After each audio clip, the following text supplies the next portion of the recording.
নমস্কার বন্ধুরা, আজ একটি অত্যন্ত গুরুত্বপূর্ণ আপডেট যেটা পাওয়া গেছে জিডিএস টু এমটিএস বা এমটিএস টু পোস্টম্যান এক্সামের জন্য।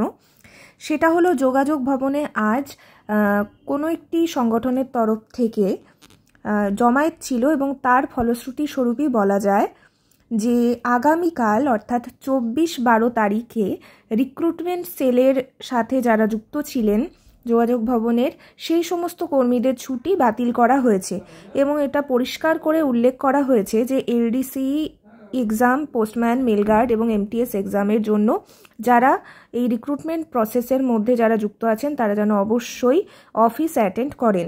এর আগে তারা এটা দেখুন 23-12 তারিখের নোটিফিকেশান, প্রথমে এটা সেকেন্ড নোটিফিকেশান। প্রথম নোটিফিকেশানে সব যারা সমস্ত কর্মীদের ছুটি বাতিলের কথা ঘোষণা করা হয়েছিল এবং পরে সেটি তারা কারেকশন করেন এবং এই পার্টিকুলার রিক্রুটমেন্ট সেলের সাথে যারা যুক্ত আছেন তাদের ছুটিটাই তারা বাতিল করেন এবং আশা করা যায় যে আগামীকাল আপনারা অত্যন্ত ভালো একটা সুখবর পেতে চলেছেন।